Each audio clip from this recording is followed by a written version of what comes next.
Nos gustaba la casa porque, aparte de espaciosa y antigua, hoy que las casas antiguas sucumben a la más ventajosa liquidación de sus materiales, guardaba los recuerdos de nuestros bisabuelos, el abuelo paterno, nuestros padres y toda la infancia.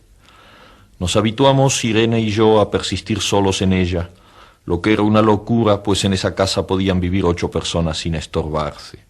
Hacíamos la limpieza por la mañana, levantándonos a las 7, y a eso de las 11 yo le dejaba a Irene las últimas habitaciones por repasar y me iba a la cocina. Almorzábamos a mediodía, siempre puntuales. Ya no quedaba nada por hacer, fuera de unos pocos platos sucios. Nos resultaba grato almorzar, pensando en la casa profunda y silenciosa, y cómo nos bastábamos para mantenerla limpia. A veces llegamos a creer que era ella la que no nos dejó casarnos. Irene rechazó 2 pretendientes sin mayor motivo. A mí se me murió María Esther antes de que llegáramos a comprometernos. Entramos en los 40 años con la inexpresada idea de que el nuestro, simple y silencioso matrimonio de hermanos, era necesaria clausura de la genealogía asentada por los bisabuelos en nuestra casa. Nos moriríamos allí algún día. Vagos y esquivos primos se quedarían con la casa y la echarían al suelo para enriquecerse con el terreno y los ladrillos. O mejor, nosotros mismos la voltearíamos justicieramente antes de que fuese demasiado tarde. Irene era una chica nacida para no molestar a nadie. Aparte de su actividad matinal, se pasaba el resto del día tejiendo en el sofá de su dormitorio. No sé por qué tejía tanto. Yo creo que las mujeres tejen cuando han encontrado en esa labor el gran pretexto para no hacer nada. Irene no era así. Tejía cosas siempre necesarias, tricotas para el invierno, medias para mí, mañanitas y chalecos para ella. A veces tejía un chaleco y después lo destejía en un momento porque algo no le agradaba. Era gracioso ver en la canastilla el montón de lana encrespada resistiéndose a perder su forma de algunas horas. Los sábados iba yo al centro a comprarle lana. Irene tenía fe en mi gusto, se complacía con los colores y nunca tuve que devolver madejas. Yo aprovechaba esas salidas para dar una vuelta por las librerías y preguntar vanamente si había novedades en literatura francesa. Desde 1939 no llegaba nada valioso a la Argentina. Pero es de la casa que me interesa hablar, de la casa y de Irene, porque yo no tengo importancia.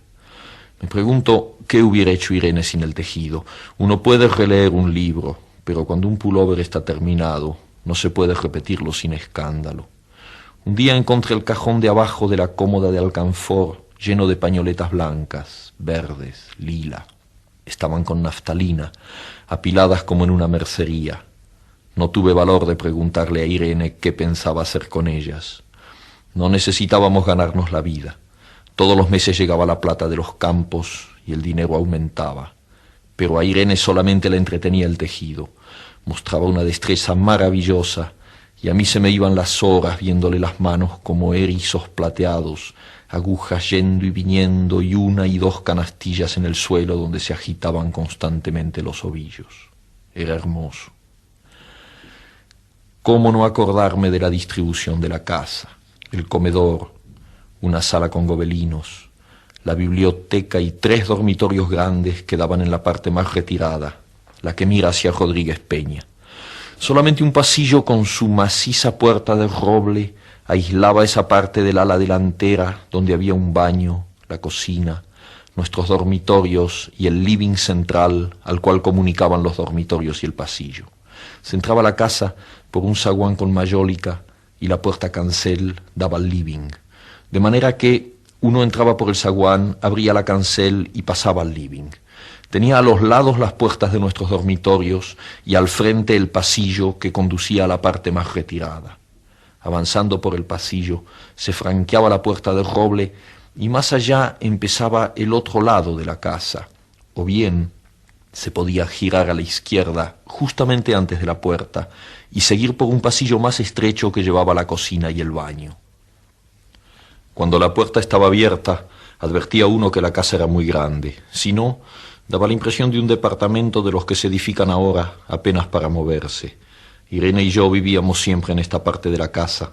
Casi nunca íbamos más allá de la puerta de roble, salvo para hacer la limpieza, pues es increíble cómo se junta tierra en los muebles. Buenos Aires era una ciudad limpia, pero eso lo debe a sus habitantes y no a otra cosa. Hay demasiada tierra en el aire. Apenas sopla una ráfaga se palpa el polvo en los mármoles de las consolas y entre los rombos de las carpetas de macramé. Da trabajo sacarlo bien con plumero. Vuela y se suspende en el aire. Un momento después se deposita de nuevo en los muebles y los pianos. Lo recordaré siempre con claridad, porque fue simple y sin circunstancias inútiles. Irene estaba tejiendo en su dormitorio. Eran las 8 de la noche y de repente se me ocurrió poner al fuego la pavita del mate. Fui por el pasillo hasta enfrentar la entornada puerta de roble y daba la vuelta al codo que llevaba a la cocina cuando escuché algo en el comedor o la biblioteca. El sonido venía impreciso y sordo, como un volcarse de silla sobre la alfombra o un ahogado susurro de conversación. También lo oí al mismo tiempo o un segundo después en el fondo del pasillo que traía desde aquellas piezas hasta la puerta. Me tiré contra la puerta antes de que fuera demasiado tarde. La cerré de golpe apoyando el cuerpo. Felizmente la llave estaba puesta de nuestro lado y además corrí el gran cerrojo para más seguridad. Fui a la cocina, calenté la pavita y cuando estuve de vuelta con la bandeja del mate le dije a Irene: tuve que cerrar la puerta del pasillo. Han tomado la parte del fondo. Dejó caer el tejido y me miró con sus graves ojos cansados. ¿Estás seguro? Asentí. Entonces, dijo, recogiendo las agujas, tendremos que vivir en este lado. Yo cebaba el mate con mucho cuidado, pero ella tardó un rato en reanudar su labor. Me acuerdo que tejía un chaleco gris. A mí me gustaba ese chaleco. Los primeros días nos pareció penoso porque ambos habíamos dejado en la parte tomada muchas cosas que queríamos. Mis libros de literatura francesa, por ejemplo, estaban todos en la biblioteca. Irene extrañaba unas carpetas, un par de pantuflas que tanto la abrigaban en invierno. Yo sentía mi pipa de enebro y creo que Irene pensó en una botella de esperidina de muchos años. Con frecuencia, pero esto solamente sucedió los primeros días. Cerrábamos algún cajón de las cómodas y nos mirábamos con tristeza. No está aquí. Y era una cosa más de todo lo que habíamos perdido al otro lado de la casa. Pero también tuvimos ventajas. La limpieza se simplificó tanto que aún levantándose tardísimo, a las 9:30, por ejemplo, no daban las 11 y ya estábamos de brazos cruzados. Irene se acostumbró a ir conmigo a la cocina y ayudarme a preparar el almuerzo. Lo pensamos bien y se decidió esto. Mientras yo preparaba el almuerzo, Irene cocinaría platos para comer fríos de noche. Nos alegramos, porque siempre resulta molesto tener que abandonar los dormitorios al atardecer y ponerse a cocinar. Ahora nos bastaba con la mesa en el dormitorio de Irene y las fuentes de comida fiambre. Irene estaba contenta porque le quedaba más tiempo para tejer. Yo andaba un poco perdido a causa de los libros, pero por no afligir a mi hermana me puse a revisar la colección de estampillas de papá y eso me sirvió para matar el tiempo. Nos divertíamos mucho, cada uno en sus cosas, casi siempre reunidos en el dormitorio de Irene, que era más cómodo. A veces Irene decía: «Fíjate este punto que se me ha ocurrido, ¿no da un dibujo de trébol?». Un rato después era yo el que le ponía ante los ojos un cuadradito de papel para que viese el mérito de algún sello de Eupen y Malmedy. Estábamos bien y poco a poco empezábamos a no pensar. Se puede vivir sin pensar. Cuando Irene soñaba en alta voz, yo me desvelaba enseguida. Nunca pude habituarme a esa voz de estatua o papagayo, voz que viene de los sueños y no de la garganta. Irene decía que mis sueños consistían en grandes sacudones que a veces hacían caer el cobertor. Nuestros dormitorios tenían el living de por medio, pero de noche se escuchaba cualquier cosa en la casa. Nos oíamos respirar, toser, presentíamos el ademán que conduce a la llave del velador, los mutuos y frecuentes insomnios. Aparte de eso, todo estaba callado en la casa.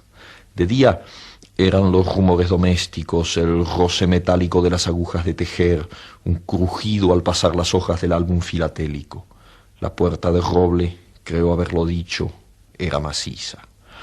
En la cocina y el baño, que quedaban tocando la parte tomada, Nos poníamos a hablar en voz más alta o Irene cantaba canciones de cuna. En una cocina hay demasiado ruido de loza y vidrios para que otros sonidos irrumpan en ella. Muy pocas veces permitíamos allí el silencio, pero cuando tornábamos a los dormitorios y al living, entonces la casa se ponía callada y a media luz. Hasta pisábamos más despacio para no molestarnos. Yo creo que era por eso que de noche, cuando Irene empezaba a soñar en alta voz, me desvelaba enseguida. Es casi repetir lo mismo, salvo las consecuencias. De noche siento sed, y antes de acostarnos le dije a Irene que iba hasta la cocina a servirme un vaso de agua. Desde la puerta del dormitorio, ella tejía. Oí ruido en la cocina. Tal vez en la cocina o tal vez en el baño, porque el codo del pasillo apagaba el sonido. A Irene le llamó la atención mi brusca manera de detenerme y vino a mi lado sin decir palabra.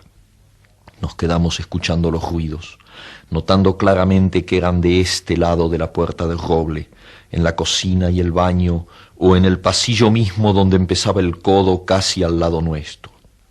No nos miramos siquiera. Apreté el brazo de Irene y la hice correr conmigo hasta la puerta cancel sin volvernos hacia atrás. Los ruidos se oían más fuerte, pero siempre sordos, a espaldas nuestras. Cerré de un golpe la cancel y nos quedamos en el zaguán. Ahora no se oía nada.